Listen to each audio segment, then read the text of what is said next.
Bonjour à toutes et à tous, vous m'entendez bien? C'est bon. Merci Robin, Annie, la FPSVT de m'avoir invité à participer à cette journée où j'ai appris déjà pas mal de choses. Donc je vous propose d'aborder la question des utilisations des données de neuroimagerie comme des questions socialement vives. Je vais essayer d'expliquer ce que je veux dire par là. En fait, d'une manière générale, les sciences du cerveau sont des sciences socialement vives, c'est-à-dire que depuis au moins le 19e siècle, on a beaucoup d'exemples qui montrent que ces sciences-là circulent socialement de manière extrêmement forte. J'ai pris ici l'exemple des travaux de Paul Broca sur la forme et la taille du cerveau, suivant les individus et suivant les races, dans laquelle étude d'anthropologie biologique, dans laquelle il compare la taille des cerveaux entre les hommes et les femmes, entre les noirs, les blancs, les jaunes, et il en conclut donc de cette étude que les dominations sociales sont légitimées par des différences biologiques. Donc il n'a pas échappé évidemment à François Jacob que le cerveau, les études sur le cerveau ont, précise Jacob, un tel besoin d'unité et de cohérence que toute théorie de quelque importance risque d'être utilisée de manière abusive et de déraper vers le mythe.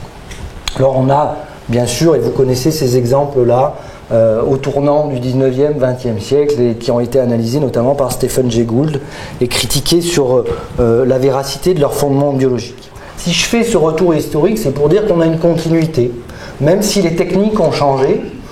Mais il est clair que les techniques de neuroimagerie ont contribué à réalimenter la circulation sociale des neurosciences en même temps qu'elles ont contribué à développer des connaissances nouvelles sur le fonctionnement cérébral. J'en ai présenté quelques-unes ici sur des études sur les différences entre sexes du point de vue du fonctionnement cérébral ou les différentes orientations sexuelles et qui font donc l'objet de débats de société extrêmement vifs, médiatisés du moins. Et une qui pourrait nous intéresser particulièrement en tant qu'éducateur, qui est cette controverse qui a eu lieu il y a quelques années sur la lecture globale versus lecture syllabique, où le politique à l'époque s'était exprimé en mobilisant une expertise scientifique sur la question, notamment les travaux sur l'apprentissage de la lecture de Dehaene.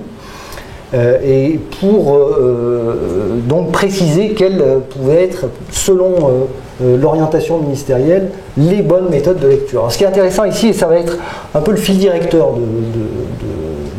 de ma proposition aujourd'hui, c'est de nous interroger en tant qu'éducateurs sur ces études qui prennent en charge la question du fonctionnement cérébral dans les apprentissages. Et la place qu'on critique éventuellement, positive ou négative, qu'on peut avoir sur la prise en charge de ces études. Vous l'avez compris, les neurosciences sont des questions socialement vives pour l'enseignement.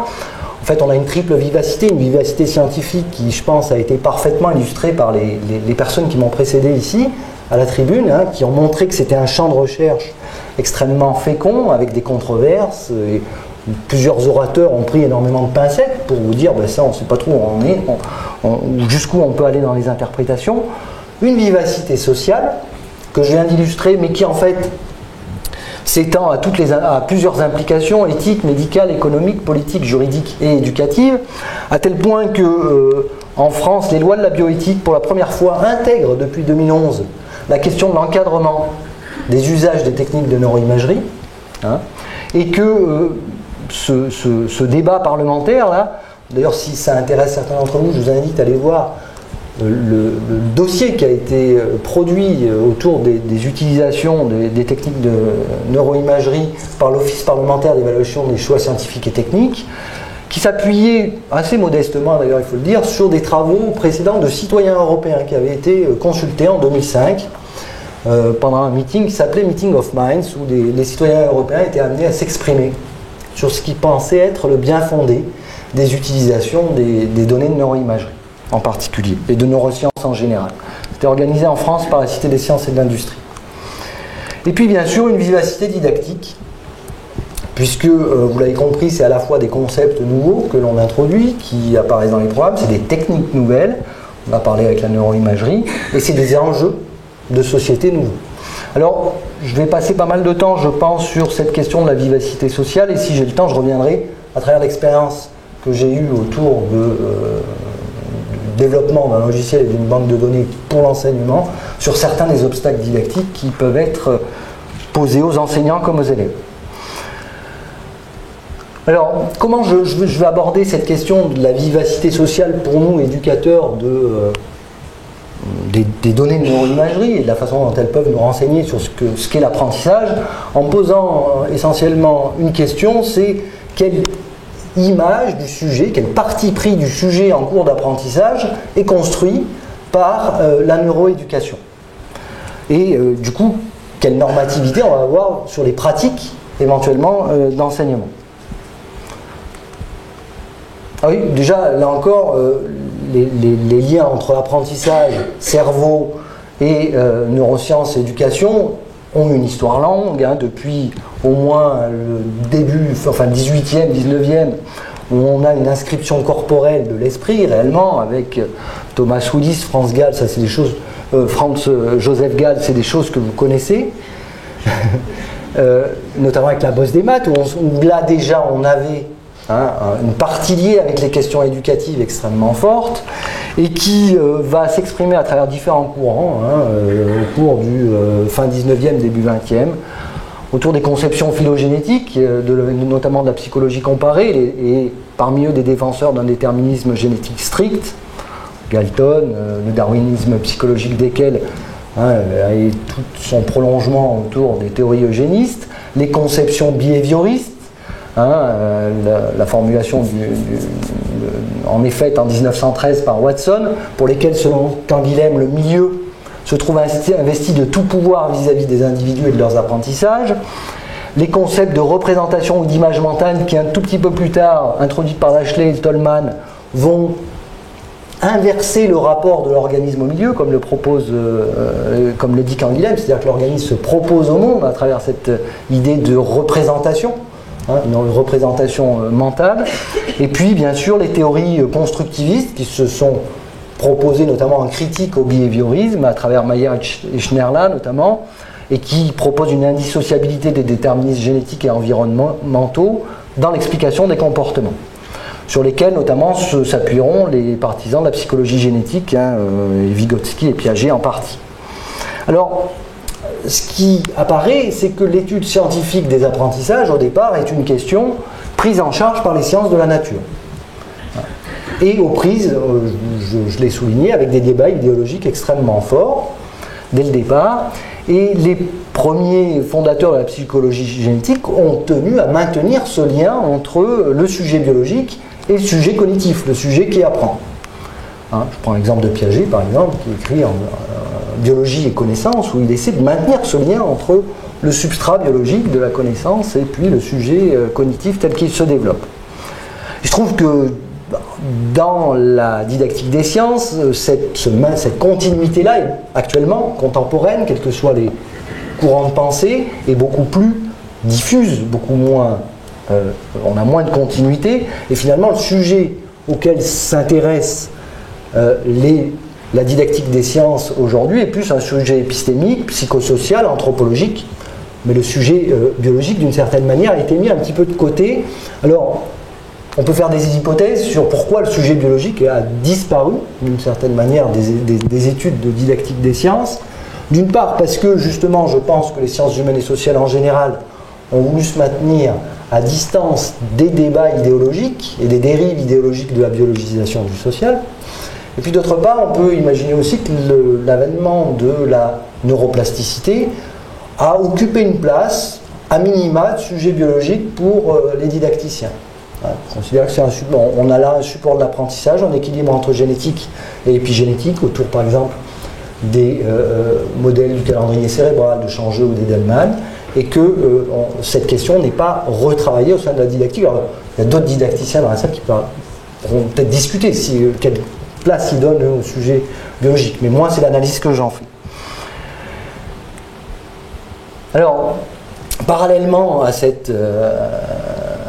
cette propriété de la didactique des sciences, on a un courant qui est celui de la neurodidactique, qui s'inscrit dans ce qu'on appelle les neurosciences sociales, qui considère, à travers certains chercheurs, que les connaissances actuellement sont suffisantes, les connaissances en neurosciences sont suffisantes, autour notamment des problèmes de mémoire, d'apprentissage, d'attention, de raisonnement, pour qu'il soit possible de comprendre les changements cognitifs et neuraux qui ont lieu dans une situation éducative. Et donc, ce qui a longtemps été présenté comme un gap extrêmement fort entre neurosciences et éducation peut être comblé.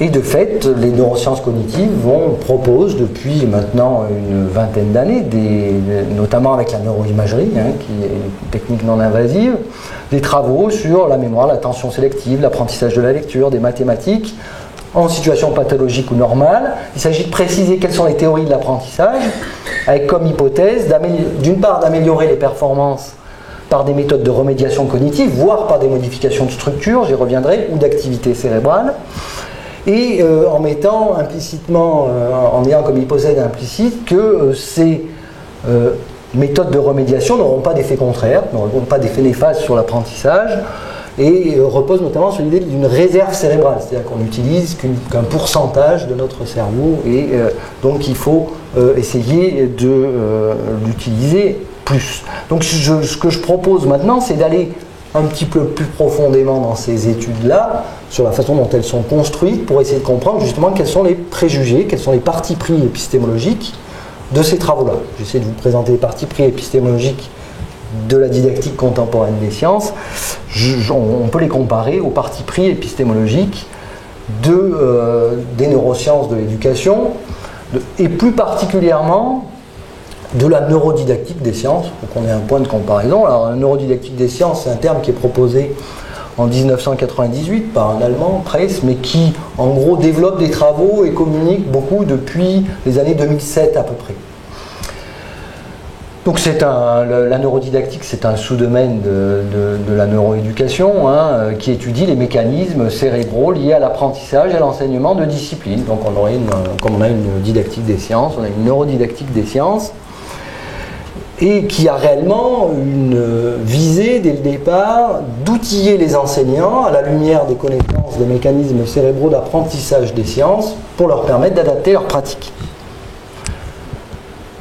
Alors le travail qu'on a fait avec Claude Cossillier, ça a été d'essayer de réunir un corpus d'articles produits au sein de ce courant de pensée sur la période 2009-2013, et d'essayer de dire quels sont les enjeux éducatifs qui sont annoncés par ces recherches-là, quels sont les cadres théoriques qui sont mobilisés, c'est-à-dire quelle est la définition qui est donnée par exemple du sujet, de l'apprentissage, et quelles sont les méthodes d'études qui sont mises en œuvre. Donc, en fait, finalement, j'insisterai assez peu sur les résultats, mais ce qui m'intéresse, c'est plus comment sont cadrés ces travaux-là.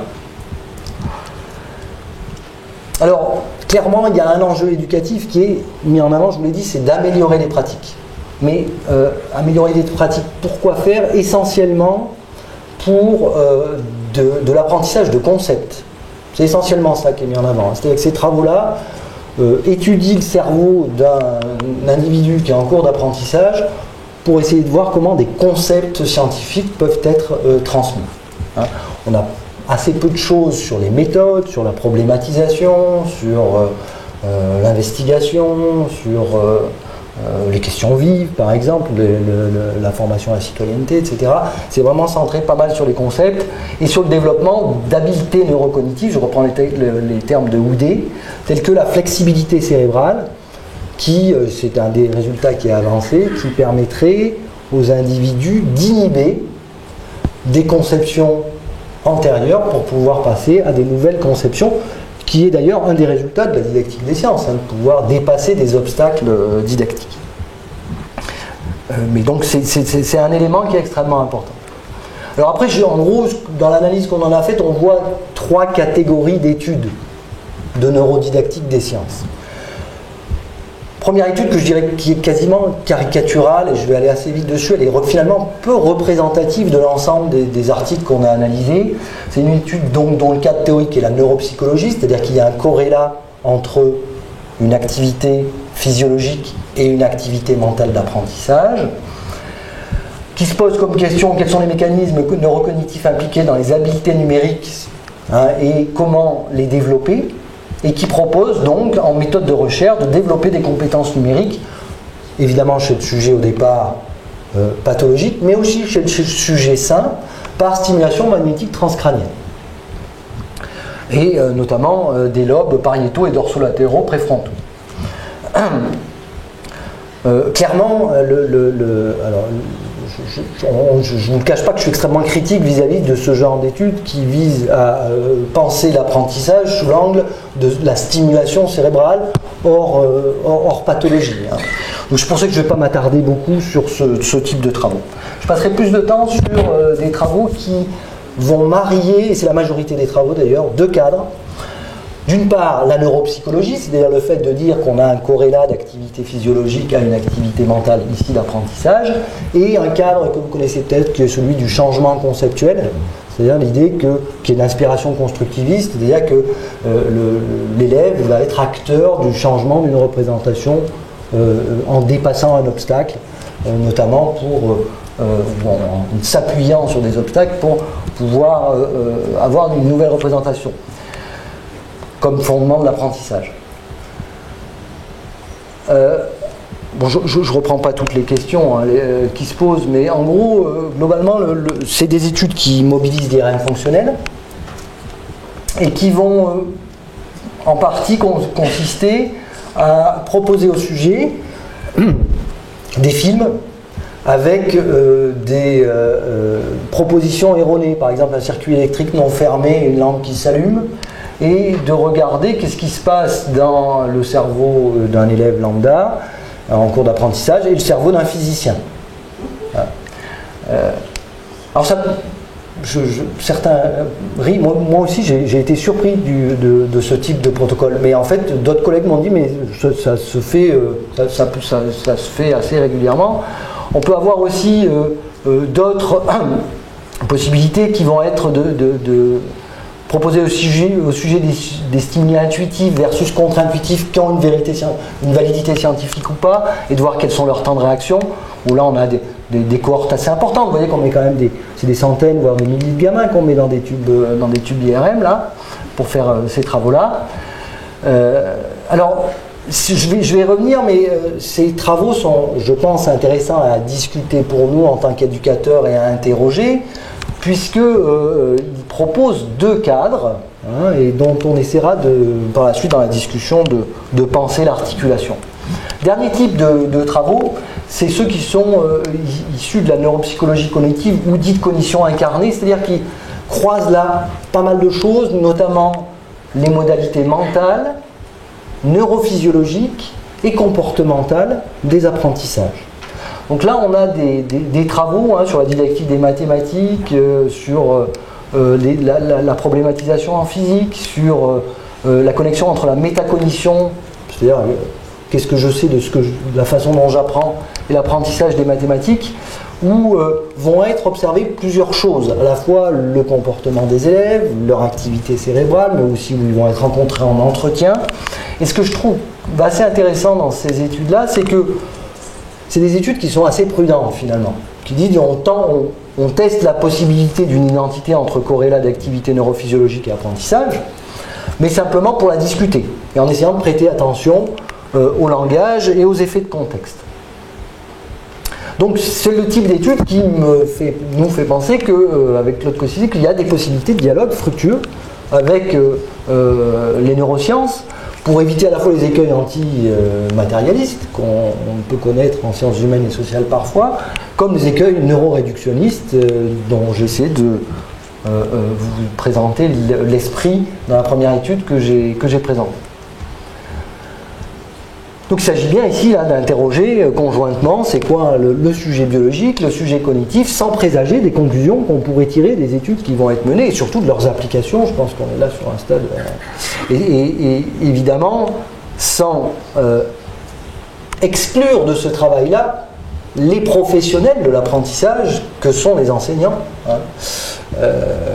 qui ont à mon avis beaucoup de choses à dire puisqu'ils voient des façons d'apprendre différentes en phase 2 avec leurs élèves, et notamment sur la prise en compte des contextes d'apprentissage et des interactions langagères.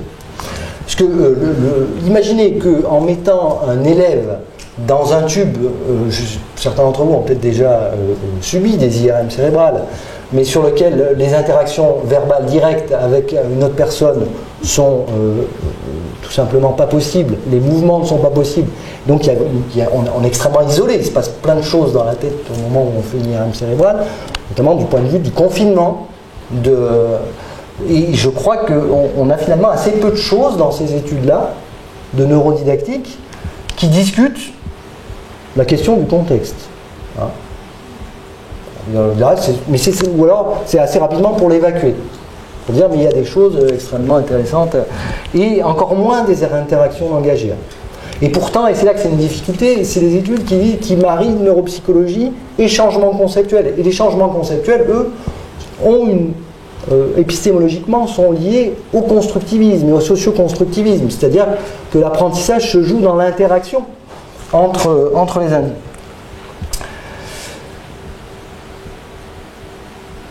Alors, ce serait à la rigueur pas très grave, je vous le disais, s'il n'y avait pas une dimension normative extrêmement forte à ce type d'études. C'est-à-dire que, notamment, dans certains contextes, les politiques sont extrêmement sensibles à c'est du dur, c'est du sérieux, il y a des grosses machines, et ça a un pouvoir normatif sur les pratiques potentiellement extrêmement fort. C'est pour ça que je pense important qu'on soit capable de se saisir de ces études, de leurs intérêts et de leurs limites pour les discuter. Notamment sur leur validité et sur leurs limites de validité. Deuxième élément, c'est que je pense c'est des études qui sont assez tournées vers l'idée de la performance cognitive.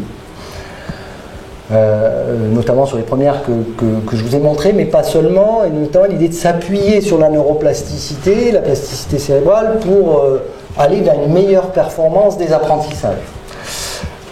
Moi j'avais été frappé au moment où on commence à discuter les questions de plasticité dans le domaine philosophique par la réflexion de Malabou, de Catherine Malabou, qui dit « La plasticité cérébrale permet-elle de penser à titre de modèle une multitude d'interactions dans lesquelles les partenaires exercent les uns sur les autres des effets de transformation à travers des exigences de reconnaissance, de non-domination et liberté, ou bien faut-il considérer au contraire qu'entre déterminisme et polyvalence, la plasticité cérébrale constitue la justification biologique d'un type d'organisation économique, politique et sociale où seul compte le résultat de l'action en tant que telle, l'efficacité, l'adaptabilité, une flexibilité à toute épreuve. » Donc je pense que c'est une interrogation extrêmement forte qu'il faut avoir sur la mobilisation de ce type de travaux. Par ailleurs, sur la majorité de ces travaux qui croisent neuropsychologie et changement conceptuel, je pense qu'en fait ils opèrent une double réduction. D'une part, l'idée qu'on rentre dans l'apprentissage par la fonction. Il y a un lien causal entre une structure et une fonction, c'est-à-dire qu'on observe de l'extérieur vers l'intérieur qui ne révèle pas l'expérience subjective fondamentale à la démarche humaine en éducation. On pourrait presque dire que le sujet lui-même est évacué dans la responsabilité qu'il a de son apprentissage. Je peux observer l'apprentissage d'un individu d'une certaine manière malgré lui, et malgré ce qu'il peut avoir à en dire. Ça ne veut pas dire que je suis contre l'idée qu'on fasse des IRM cérébrales, mais ça n'est pas commenté par le sujet. C'est-à-dire que c'est pas doublé, dans la majorité des cas, c'est pas doublé par une réflexion avec l'élève sur l'apprentissage du concept. On analyse les images pour les images.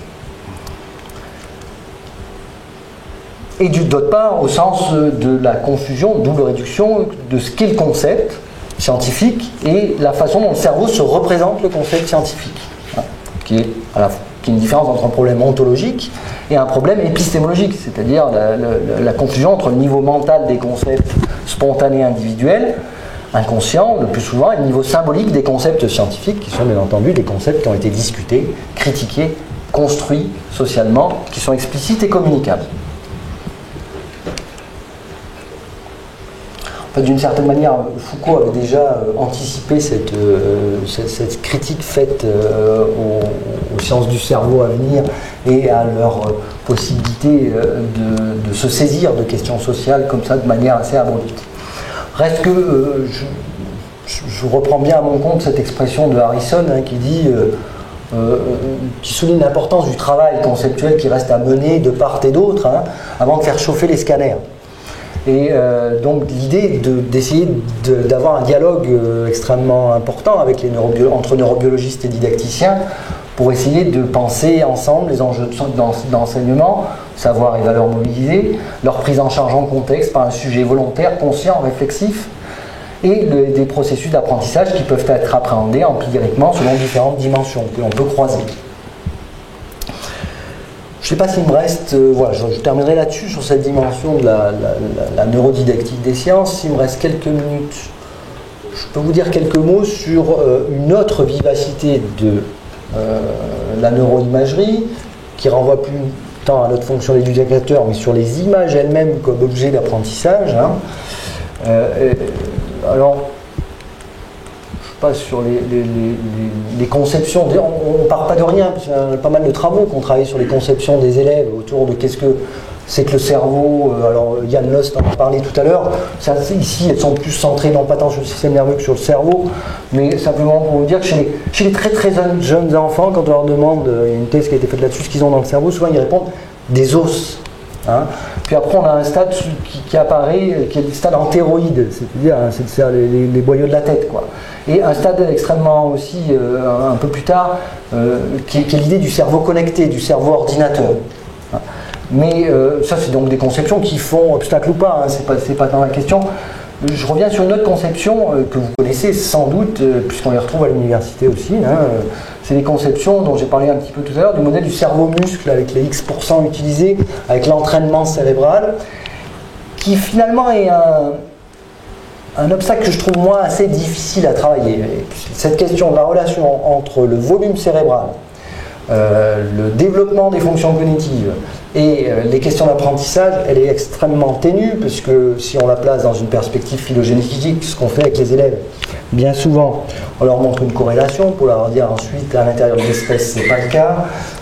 Il y a tous les débats idéologiques autour de cette question, toutes les questions d'entraînement, de performance, et donc je pense que là, il y a beaucoup à travailler autour de cet obstacle-là du cerveau-muscle. En tout cas, clairement, le rôle des enseignants se fait sentir, puisque quand on interroge aujourd'hui les lycéens sur la question de la plasticité cérébrale, ils ont pas mal de choses à en dire, ce qui n'était pas le cas en 2005 par exemple.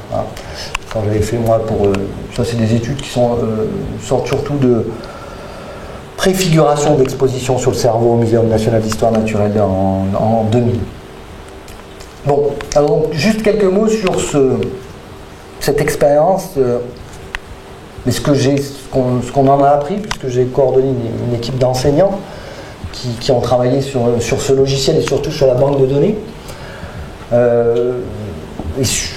On a bien été obligé de constater qu'il y avait une différence extrêmement importante entre la façon dont on projetait les usages des outils qu'on développait et les usages en classe, puisqu'on est allé pas mal en classe, mais un gap sérieux qui nous a beaucoup interrogé sur la possibilité de faire évoluer l'outil. Peut-être certains d'entre vous l'utilisent ou le connaissent. Est-ce qu'il est nécessaire ? Je le représente rapidement. Donc c'est un logiciel de visualisation, comme ça, qui permet d'aller charger des images cérébrales qui ont été récupérées dans les labos de recherche. Et je remercie d'ailleurs l'ensemble des chercheurs qui nous ont aidés à récupérer ces images. À la fois strictement sur le plan anatomique, donc pour se repérer, comme ça on peut superposer un volume 3D, faire bouger l'ensemble pour voir où est le plan de coupe. Et vous savez que c'est un obstacle extrêmement important, ça, pour les élèves, d'arriver à se repérer dans la structure cérébrale, dans les différentes coupes. Et puis, surtout, qui offre la possibilité, sur une anatomie donnée, de venir coller une image fonctionnelle, qui a été construite avec un paradigme particulier, expérimental. Avec un choix, ici, qui avait été de dire l'image fonctionnelle qu'on va afficher au départ, elle n'a aucune signification. C'est-à-dire qu'on va afficher, en gros, on vous a dit que c'était c'est une carte statistique, c'est pas vraiment, c'est une carte statistique spatialisée, qui est lié à un protocole expérimental, donc c'est des valeurs de tests statistiques qui sont mis en couleur par unité d'espace, et c'était en gros par défaut, on voulait que les élèves voient afficher une image qui ne voulait rien dire de statistiquement significatif. Hein. Donc, où on pouvait dire le cerveau est actif partout, ce qui est le cas, effectivement, mais où l'élève allait avoir à rechercher où est-ce qu'il est spécifiquement activé en lien avec un protocole expérimental qui a permis de construire ces images. Et donc, notamment en faisant varier ces seuils de signification statistique, hein, et en ne faisant apparaître finalement que les 20-30% de voxels, d'unités de volume du cerveau, qui présentaient une signification statistique de différence extrêmement importante entre les deux conditions. Ici, c'était des textes moteurs. Alors, quand on est allé expérimenter en classe, c'est les travaux de Réjeanne Monod-Ansaldi, qu'on avait fait avec Eric Sanchez également. 2 élèves collaborent pour construire une image sur leur machine, 2 autres collaborent, et ils doivent communiquer ensemble par MSN, pour produire une image qui a une visée de communication à des élèves qui n'auraient pas utilisé le logiciel. Donc ça a un intérêt, c'est que ça oblige les élèves à expliciter leur choix, en fait. C'était ça qui nous intéressait dans cette situation. Donc voilà ce que produisent des élèves. Hein. Donc là, des images assez intéressantes où quand même globalement ils orientent l'image, qui est une première chose. Hein. Ils expliquent en gros quel est le paradigme qui permet de construire ces images. Ici la motricité, hein. Il ne marque pas motricité, mais ici l'index droit ou l'auriculaire droit, il y a une faute, c'est pas l'auriculaire, puisque l'auriculaire ne présente pas une activation sur les 2 hémisphères, c'est la langue en fait. Il présente également une échelle concernant la légende. Hein, plus l'image est claire, plus l'activité est forte. Ici, hein, dans ces régions-là. Et puis il présente cet index, qui était pour nous l'enjeu un petit peu important de la construction des images. Je vous rappelle, il présente un peu les valeurs qu'ils ont mis. Ah. Il présente un peu les valeurs qu'ils ont mis là, qu'ils ont choisi pour mettre là. Bon, et là, c'est la cata. C'est-à-dire que si on regarde, là, il y avait 8 binômes, on l'a refait après. Hein. Mais autant les plans de coupe sont donnés, les zones stimulées sont données. En revanche, la question des bornes d'affichage, elle est abordée par 2 élèves, en fait, hein, sur deux binômes, et on n'a pas eu beaucoup plus de résultats intéressants par la suite. J'ai même aussi assisté à des cours où les élèves affichaient cette image-là. Alors il se trouve qu'en plus, dans le plan de coupe, on voit un petit peu où est la région activée, mais souvent, on ne la voit pas au départ. Le plan de coupe ne passe pas par cette région-là. Et où les enseignants arrivaient à exploiter cette image-là, où on ne voyait aucune activation spécifique, pour arriver à la bonne conclusion, à la conclusion de la localisation du cortex moteur. Hein. Alors, je ne jette pas la pierre aux enseignants, je nous jette plus la pierre à nous en termes de formation et en termes d'accompagnement sur qu'est-ce que signifie cette représentation là, de la signification statistique du test IRM fonctionnel. Je pense que c'est une très grosse difficulté à travailler. Avec ces élèves, là, on l'avait travaillé en amont avec le prof de maths, en leur faisant comparer des séries de mesures où ils écoutaient de la musique et en même temps ils faisaient un test de vitesse de réaction moteur. J'ai cliqué sur la souris, ils avaient des séries de données et on discutait comment est-ce qu'elles sont différentes, pas différentes, qu'est-ce qu'on a comme outil, etc. Ils faisaient un petit peu de mathématiques et on essayait de transposer à ce qu'ils faisaient sur ces images, mais ça a assez mal fonctionné. Je ne vais pas m'étendre, ça c'est des échanges entre les élèves autour des images, hein, à part MSN. Hein. Alors ils discutent un petit peu pourquoi vous gardez la carte. Souvent il y a une dimension esthétique, mais qu'on retrouve en recherche aussi. Il y a une thèse récente qui a été publiée en anthropologie des sciences sur la neuroimagerie. Les chercheurs choisissent bien sûr une image significative et une belle image. Pour une publi, il faut une belle image. C'est pareil pour les élèves, pour communiquer, il leur faut une belle image, et donc ça c'est un point qui est important, mais vous voyez que la discussion sur ces seuils de signification statistique, qui est finalement la discussion importante, est assez pauvre. C'est un argument d'autorité qui, tiens, finalement, on prend les tiennes, on prend les miennes, finalement on prend les miennes, mais c'est pas justifié. Donc c'est à la fois des enjeux d'apprentissage et de formation des élèves, mais aussi des enseignants, de se repérer dans l'espace cérébral, ça on l'a vu, distinguer les données anatomiques de données fonctionnelles, de relier les données fonctionnelles au protocole expérimental ayant permis de les obtenir. Et j'ai beaucoup apprécié notamment la présentation précédente du docteur Cholet qui a fait l'effort tout le temps de nous expliquer, voilà, ces images-là, elles ont été construites avec telle manip. Et ce qu'on présente, parce qu'à chaque fois le test statistique relève pas systématiquement la même chose. On parlait des images de soustraction, mais on compare deux conditions, hein, de séries d'acquisition dans deux conditions différentes, pour les protocoles les plus simples, mais il y a des protocoles quand même beaucoup plus complexes que ça. Et donc l'idée, je trouve que c'est important toujours de resituer l'image, de la réorienter, dire comment elle a été construite et que signifie finalement le test statistique qui est présenté, et de voir que c'est bien un test statistique. Et d'appréhender donc ces images comme des tests statistiques mis en image, plus que comme des images au sens photographique du terme, puisque les élèves vous disent, en fait en gros, ça s'active là. Hein, c'est pas ça que ça montre, ça s'active spécifiquement là, on n'a pas le cerveau en sommeil pendant le reste du temps. Je crois que c'est une grosse difficulté pour les élèves. Bon, et donc du coup, clairement, et notamment Anime le rappelait à travers les thèmes de convergence, hein, la pensée statistique du monde, on a là un objet, certes un peu complexe, mais je pense que les images qu'on a essayé de réunir sont des images assez simples finalement, qui permettent de travailler sur cette dimension statistique. Voilà, je m'arrête là, je vous remercie.